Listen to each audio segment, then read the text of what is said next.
साहेब AC मध्ये बसणारी पोरं दंगलीमध्ये आज जात नाहीत, जातात तुमची आमची लेकरं, तुमची आमची भाऊ. म्हणून ही कविता, तिचं नाव चल दंगल समजून घेऊ.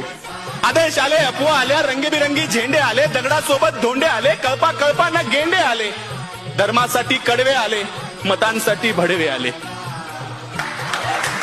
दंगल पेटली, घरं पेटले, दंगल पेटली, घरं पेटले, हलक्या मेंदूचे पेटून उठले, गाड्या तुटल्या, काचा फुटल्या, यात माणसांचं मरण झालं, ब्रेकिंग न्यूजला कारण झालं, पत्रकार घटनेच्या खोलात गेले, घटनास्थळीचे जेलात गेले.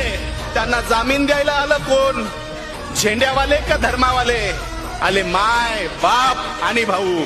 चल दंगल समजून घेऊ, खरं खोटं तपासून पाहू.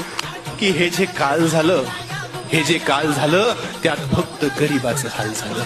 हे जे काल झालं त्यात फक्त गरिबाचं हाल झालं. पोलिसांना उडकली, त्यात सगळी पोरं अडकली. मग दाखल केस, दाखल शिक्षा, मग कशाची शाळा आणि कशाची परीक्षा. मग पोलीस स्टेशनात गाड्या आला, दंगल पेटवणारा भाड्या आला, त्यांची आपापसात मीटिंग झाली, आतल्या आत सेटिंग झाली, पैशानं कोंडी फुटली, पुढाऱ्यांची पोरं सुटली.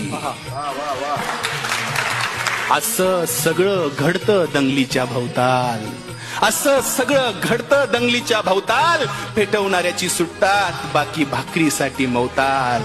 आता जेलात त्यांच्या ढुंगणावर रोज कचून दंडे पडतात. दादा हो, एकदा जाताना साहेबाला विचारा, कोलम कसा असतो, थर्ड डिग्री कसा असतो. आता त्यांच्या ढुंगणावर जेलात रोज कचून दंडे पडतात. पेटवणाऱ्याची सुटली, बाकी सालो साल सडतात. असं सगळं दंगलीमध्ये होत असतं भाऊ. चल दंगल समजून घेऊ, खरं खोटं तपासून पाहू.